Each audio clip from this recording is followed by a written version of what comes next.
Hi, welcome everybody. My name is Amber Agoro. This is the first ever episode of Curiously Uncultured, my creative baby, and a podcast idea that really birthed from, a lot of things. When you first hear Curiously Uncultured, you're like, wow, that's an insult. But no, we're here to learn. We're here to question why things are the way that they are, why we know things the way that they are, and just become bold in unlearning what we think we have already learned. So my first guest today is going to be, of course, someone near and dear to my heart. Oh! The Mr. Agoro. Yeah. Temitayo Adewale Agoro. Yes.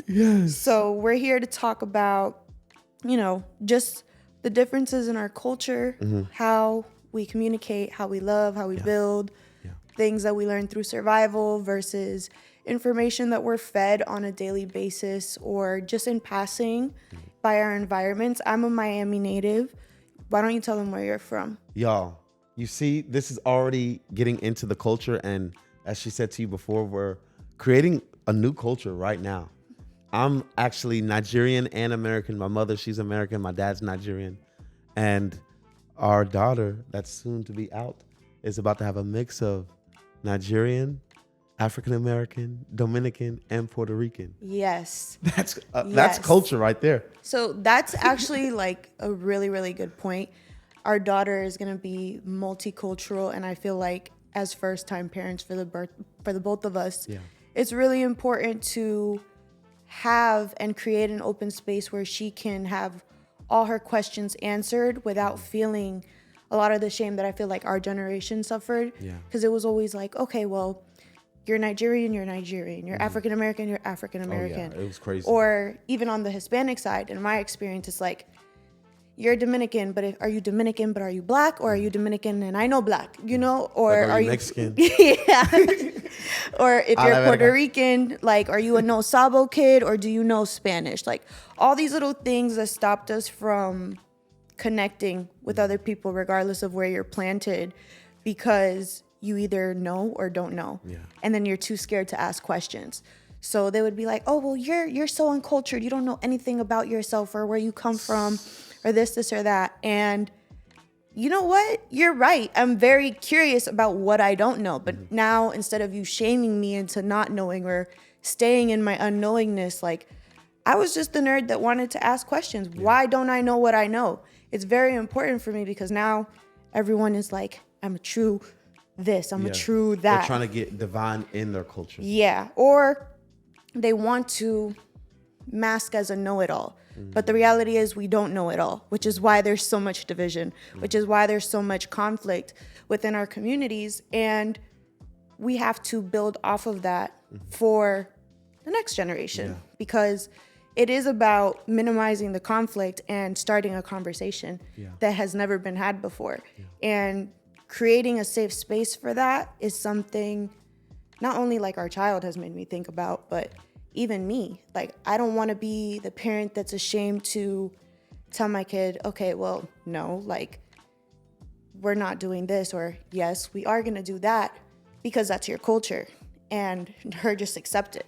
I want her to ask me questions instead of growing up to challenge me because she doesn't know something, or why didn't you tell me that, or I don't know this now, and now I look stupid in front of my friends, or I look stupid in school because I didn't learn that at home, and I'm supposed to know that as a Dominican woman, So she's gonna see this too. She will see this. Will she understand it? Maybe not for a couple years, but that's where I'm at with it. So this is a good starting point, a jump off point. I wanted to bring my husband on because he's also not only thank you, baby. Not only is he very sorry. Not only is he very dynamic and bold and energetic, but he's also moved around a lot. So I feel like you've had the experience of having to adapt to different environments and just pick up on the culture on the fly where you go. So how has that impacted you in the sense of, I need to represent who I am and who I've learned to be from my parents versus who I need to be now in that space? Well, one thing about me being African American, but also mixed with Nigerian, and my dad's Nigerian. So in the Nigerian culture, the father like passes down all the traditions. Right. Let's say there was a male figure that was Nigerian and a woman figure that was Ghanaian, and they came together and had a child. Well, yeah, that child is going to be a mix of Ghanaian and Nigerian, but he's going to stay more so on the Nigerian cultural aspects because that's what the father had. So growing up in America, being half Nigerian was very crazy. My name is Temitayo Adewale Agoro, and you already know this, but this is just for the viewers watching.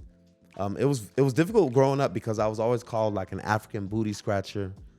I always got made fun of, and it was so like crazy the things I went through. I actually didn't even want to be the person that identified as a Nigerian. And this was when I was younger growing up, Now, of course, fast forward to, as I got older and went to college. I went to college in Atlanta, a college called Morehouse. And there's a lot of different cultures in the Black community at that institution. But it was crazy. We had a lot of Nigerians that were there. And I also, grew up around a lot of Nigerians on my dad's side as well.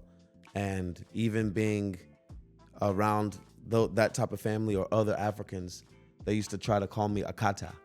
And if you don't know what that means, Akata is so when someone calls you Akata, it's like saying like, oh, you American boy, like you're not really Nigerian. Like they're not claiming you. You're a fake Nigerian, basically.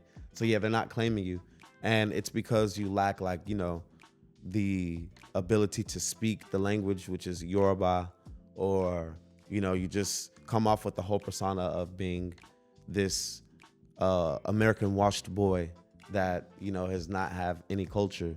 So, growing up and being around the regular Americans or regular, Negroes or Black folks, I was always called an African booty scratcher. But then when I went around, family or the actual culture of Nigerians, I was called Akata.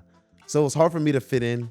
But like you said, one way I was able to truly like just find my own balance was from my father. He would always, I would always come up to him and be like, yo, Pops. We love Pops. Yo, Pops, good looks, Pops.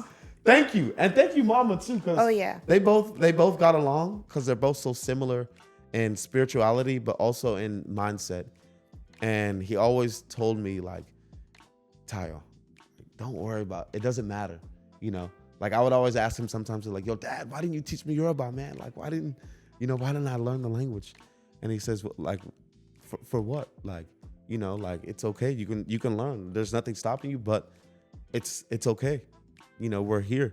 You don't have to think too deep about, feeling like you're left out because you're not.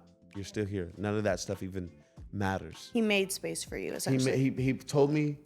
He taught me about the reality of, being connected and being like a family.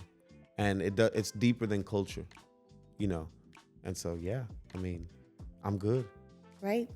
Well, that goes back into what I was saying as far as like him creating that safe space, him and Mama creating that safe space for you to simply exist in learning if you choose to, again, and then also knowing where you come from. Yeah. But I resonate with what you said, like I'm too washed for this side of my family.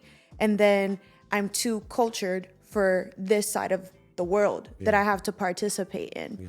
And I think like a lot of people go through that when they don't only know themselves, but know where they come from, or they're trying to know more from where they come from, and they don't have the information. Because people assume everything is intuitive just because you're born into it, like you're just pre-programmed. But unfortunately, we're still human, even though we're in the age of AI. Oh, yeah. And ask chat. It'll tell you about your culture. Right? There's really nothing stopping you from learning. But it's important, and it's very, very good that they created that environment for you, and you had, honestly, like just the wanting to know more, because a lot of people don't, and they stay in that shame. And I think that's something as a society we just need to get away from, because even the climate of America, like we are a land of mixed people. Yeah. Like if you try to define an American, to me, and I'm not going to make this political, to me, America is not only a stolen land, but it's a land of mixed people. Be careful, baby. It's a land of mixed people. And that's just the honest truth of it. But we get so caught up on what we should know and not what we want to know, which is, it's just sad. So I'm glad that you got through that. Yeah. I'm a Miami native. However, my mother's Dominican. Yeah. First generation, born in DR. And my dad she was born in the DR. She was born in the DR. Oh, she came here when she was like about 8 or 9 to Miami. Crazy. So my dad is Puerto Rican, but my dad is Puerto Rican born in Puerto Rico to a Spanish, Spaniard woman, Spaniard Italian woman, and a German Puerto Rican father. So I'm a mutt, for lack of a better word. You got some European in you. Yeah. I got some slave trade in me. Anyways, however, it's always been very complicated because, like you, I had the experience, especially in Miami. Like, I'm too dark and I'm too light at the same time, because you're not black, but you're black. Yeah. But you're not black because you're Hispanic. Yeah. But you're black even though you're Hispanic, because you're not white. And for me, before even like now you hear Afro-Latinas, like there's some form of acceptability in the sense that we're beginning to learn that we have African origin of some kind, or that we are black. But a lot of that, again, is in context to if you want to know or not and what you identify with. Because I feel like in the Hispanic culture, there's this sense of superiority if you want to claim more whiteness than blackness, which is really sad. Because like for me as a kid, like especially like I tell a story, the only fight I ever gotten in school was because someone assumed that I was lying, like about my hair. I have curly hair. I have curly thin hair. You got in a fight with like a black girl or a white yes. girl? Oh snap! And like it hurt my feelings. I don't even like calling it a fight. I defended myself. Yeah. Because I didn't start it. Like I used to run track in school, and she was upset with me because one day at a track meet, it's cold during track season some days. You know, I had straight hair one day, I had curly hair the next day. She's like, "Yo, where'd you get your install at? Where'd you get your wig at? Whatever." And I'm like, "What are you talking about? What are you talking about?" And then for me, you know, yeah, I'm dark skinned, but I'm considered Hispanic to them because they're not accepting me as black. An Afro-Latina or black. Yeah. They're like, you don't have to lie, like where you get it at. And I'm genuinely confused because that's never been my experience, although I know that it could be there. So I'm like, I just wet my hair. Like it's just back to normal. Yeah. And we're going back and forth. And at this point, I'm like 4'8", like tiny. And this is like a high schooler, like a senior, like picking on me. Yeah. And I'm like, I really don't know what you're talking about. She shoves me, like trying to check the back of my neck, like if I got tracks or something. And she thought that I was like lying on some superiority shit. And it wasn't that. So I was in track, I had cleats on, I like kicked her back. That was pretty much the end of the scuffle. Yeah. Like, just get off me, don't beat my ass. But even that, like having experiences like that, I was on dance team. So I was always the one with the bigger body. I have experiences where all the girls could find skin color tights. I couldn't. I was the dark skinned girl that had to wear pink tights because there's no skin flesh colored tights for me. Wow. Or if we had custom outfits made to compete or for performance, I remember like them having to use fabric glue on my costumes because I have bigger thighs, I have bigger legs. Damn. So they would have to glue my costumes down to my actual tights so they wouldn't slide because I had bigger thighs or anything that would make it look like a bikini or something like that. So I had all these extra accommodations because I was extra bodied or extra colored or all these things that really made me feel odd and out of place, that now we see people paying thousands of dollars to get the BBLs, the injections, and all these things. And it's something, even as a young woman, I'm like, dang, where are we now where I used to get bullied for it and now girls are paying thousands of dollars for it? Yeah. And then I think about that in context with us having a daughter. Like, Am I going to tell her today's beauty standards of like, you could fix whatever you're insecure about is good? Or how am I going to talk her through that awkward stage, knowing what I know now? What would you say to her? Give me a situation. Give me a situation. Give me a situation. So let's just say, for instance, maybe a situation like what you just explained that you went through, where we won't talk about the track or the fight because we already know what we're going to tell her to do in that situation. You is not going to fight. But okay. But you're not going to get your ass beat either. You ain't going to get your ass beat. But now, let's say she's dealing with the situation like with the ballet, the dance, and, you know, she can't find the right clothes. She doesn't fit. You know, how are you going to tell her that she fits, even though it might seem like nothing actually fits? Luckily, I feel like the dance world still has a lot of work to do, but now it's better, actually. Yeah, now it's better. So but as far as question. like inclusivity, well, no, because there's still certain things. For example, when it was getting time for school, for like post-secondary, college, all those things, I wanted to be a dance major. Okay. I didn't qualify to be a ballerina because I was too big boned or I didn't have the body type. Damn. Like that's still something that is just it's still something. It's law in the dance world. I don't understand, but they have a certain aesthetic. There's certain things I can't necessarily change that I can resist now because the world is just more open. She can make her own way. So I feel like it's not so much about preparing her to deal with the malice of the world. It's equipping her to know that it exists and she can pivot away from it and make her own. Because I didn't have that capability. Like once they were like, okay, well, no, you can't do point because you're too big boned or this or that, or we wouldn't accept you in that major. That was it. Like there was no, well, I can have this academy. Like now you see all these different dance teams, adult dance teams, and they're women of color.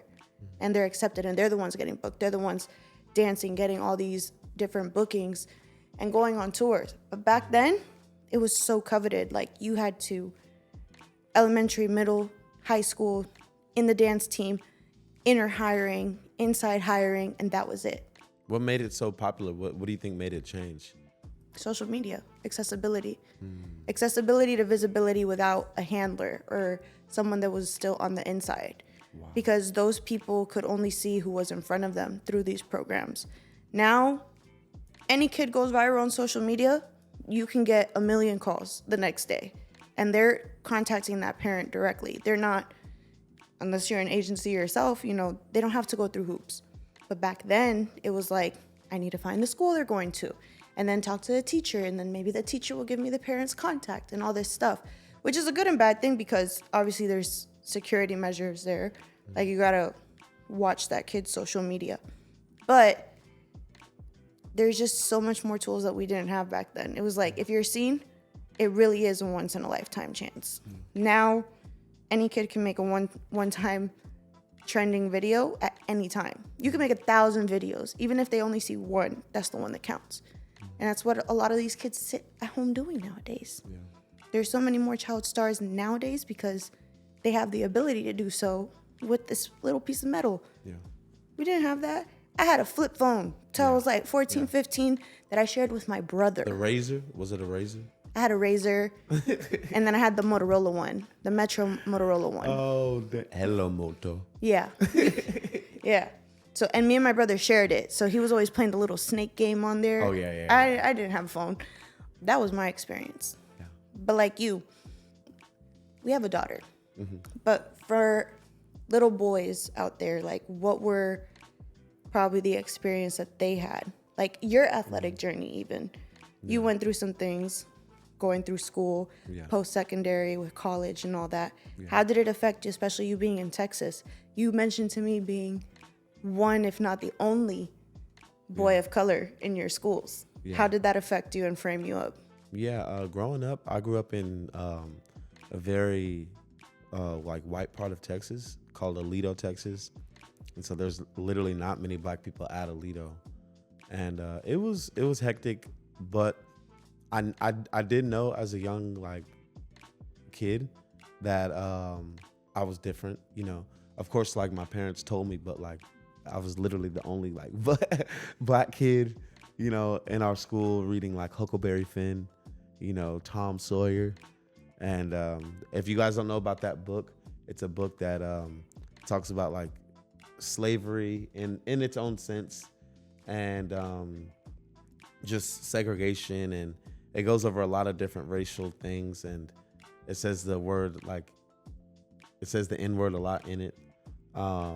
But that was difficult because there was many times where, you know, my teachers would like look at me when there's something like happening, or when we're going over history and we're going over slavery.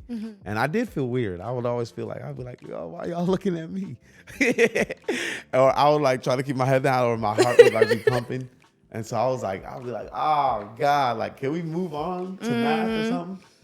But, you know, that's why so when I grew up in elementary school, I had a lot, like I was like the only black kid. Even through middle school, and then I went to military school, and there was a few more black kids around us. But then when I went to high school, my mom allowed me to choose like what high school I went to. And so I went to one that was a little bit more mixed, where I was around a few more token Negroes, but we still were, you know, dominated by, you know, a lot of white people. But I had culture shock when I went to Morehouse. Morehouse was a HBCU, so that's a historically black college and university. And that changed my life. Like, it was culture shock in the most positive and profound like sense that you could think of. It affirmed you. I felt like I had missed out on my whole life. My first day at Morehouse, like I was like, yo, I don't know anything about like my culture. My whole like education had been like a total lie. You know, it was crazy. And I thank God that I was able to get both of the experiences too, where, you know, when I was coming up, you know, everything was different. I was marginalized, like Kanye West would say, to them being totally like pushed and uplifted and elevated in a whole different sense. So That's yeah, good. it was crazy though. Crazy. It went like full 180 for you. Yeah. And my bad, I was all over the place, but yeah, I actually never even got to ever like process that. Yeah. You know, I used to feel real crazy. Yeah. Growing up, like, Put on the spot. what? On the spot? For your I'm like, blackness. why is this always coming up? Yep. Like, yeah. The token child of color, in Yeah. a sense. That's how I felt on dance team too. It was like, would you say the personality hire? I guess that would be the nice way to say it. It's like, you're the personality hire now. Oh, or like, man. you're the inclusivity The hire. inclusive, DEI. Yeah. Oh God. Yeah. And you know, audition times always felt like, what am I doing here? Yeah. Because it was like all different types of like hues and shades, yes, but of whiteness. Yeah. And I was like, dang, like, am I even allowed in here? Yeah. Because it would really seem like that. Like, you walk in, not only is it the pressure of audition, the actual pressure of the routine. It's like, Yeah. everyone's staring at you like, oh shit, like, she's here, like, Yeah. you qualify to be here. Like, And it's like, what are you damn. doing here? Like, what Or like, people would even see my mom and they would be like, oh my gosh, my mom's a nurse, you know. And at the time, she was one of the only nurses that me and my mom have similar skin tones. Like, she was the only nurse in our area of Miami and Hialeah that wasn't like a white Cuban nurse. Wow. So people would assume, you know, she's a housewife. She just here to pick up her kid. My mom would come in her uniform, all that. They're like, oh shit, like, she's educated. And it's like, the expectation that she wasn't every time, or that she didn't know what she was talking about. So that was something that I experienced even as like a young girl, and like I picked up on, like, having to be hyper aware that we weren't taken as seriously or respected like the other moms, and feeling like even protective of my mom, like, all those moms are friends and all this stuff. Like, it was just me and my mom, like, all the time because of that, because they would be all clicked up. So it was something that like made me pay attention to everything from a young age. So luckily, like, now I don't feel like I mean, now we're lit. we're lit. Now everyone wants to be our friend. Everyone wants to be Naj. You know, we never carry last. Naj don't know to carry last. Everyone wants to be our friend. Everyone wants to be Puerto Rican, Dominican, Bad Bunny.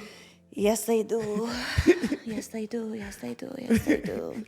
So that's going to be interesting. You know, it's funny that you talk, because now that I think about it, you know, I basically went to the NFL, but I was a punter. You know, you don't see too many black punters ever. Right. So whenever I would go around, and even when I went to like a kicking camp for punters and kickers, there was never any black folks. But everyone would be like, "Yo, bro, like, you're that position? Like, are you with us?" Yeah. I'm like, "Hey, man, like, yes, I can I'm punt here. farther than you." Hello. You know. Hello. But it just made me think, like, dang, yeah, you know, the stereotype is real, and it still is to this day. It still is. I feel like now we might not experience it as much, also because like just the realm that we work in, we work with everyone that's just made their own lane, so it doesn't protrude as much into our like actual experience nowadays. Yeah. But I think of it when it's like, dang, like now we gotta pick what school she's gonna go to, and we gotta you know, like, what do the parents look like? What do the teachers look like? Like, what are they gonna tell her? And should she matriculate at the institution? Should she be homeschooled at this point? Homeschooled, or, like, it's big. Is she gonna have to cleat somebody in the face if I put her in track and field? Like, you know, like all these things that I think about, and the culture of parenthood when now you're accepted versus probably what my parents went through or your parents went through. Luckily, we both have great parents that it was just like, even if the world doesn't know what to do with you, like, we love you, like, who cares? Who cares?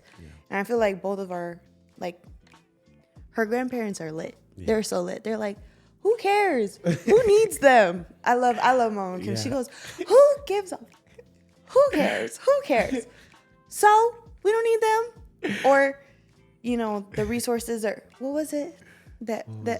No. Auntie Amaya. She's like, the amenities. Oh, the amenities. The amenities. She said, y'all got so many amenities. She said, so many amenities with this family. I can't say I need anything or something. If I say it, it's like, oh, we know someone that could do that. Oh, we got someone that could do that. And then knowing and like feeling secure in the fact that more often than not, they're a person that'll look like our little person. Or they're someone that like identifies with something we've gone through. We didn't have that. We didn't have that. Yeah. So that's just, it's different. New world. Yeah, it's a new world. New world. What old a blessing mindset it is though. to be born in this time. Yeah, it is. No. So another culture that we're stepping into together is parenthood. Oh yeah. I want to ask you, because I feel like they always ask moms. What's one thing? Because we're pregnant. We're pregnant, right? What is something maybe you assumed you thought you knew about pregnancy before versus now actually being in the pregnancy time? I mean, I still think, you know, I was about to say something. What were you about Pregnancy to say? is easy. No, I'm just talking. For you. No, we'll see how you know, being in the stage, the pre-stage before the baby comes.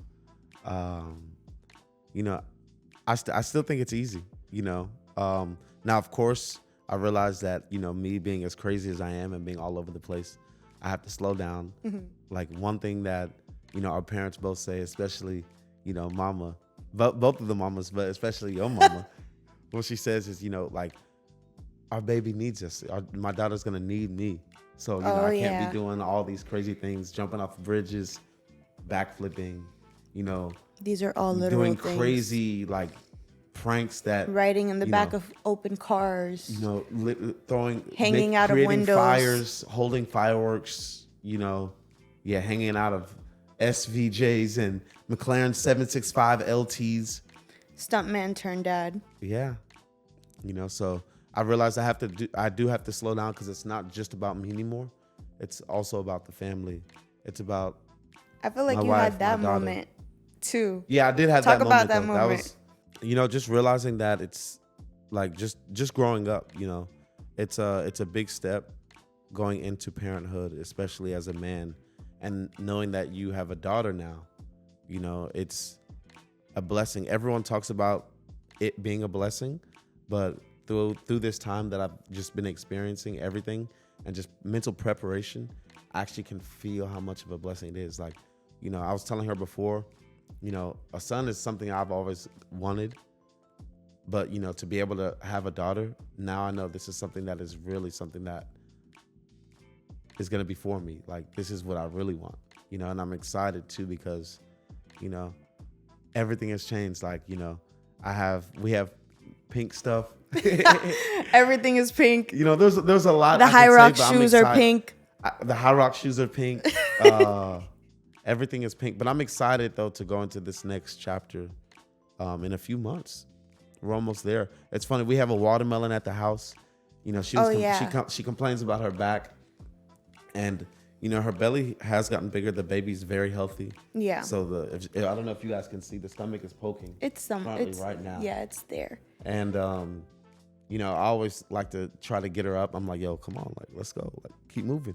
And she'd be looking at me like this sometimes, and I'm like, oh, my bad, like I forgot. Like, you know, you got extra on me. We're looking at him like this. And so she was like, you know what? You need to go get a watermelon, and you need to see how it feels. And then he'd be saying the watermelon is this. No way. We chose this watermelon from the store, from Publix.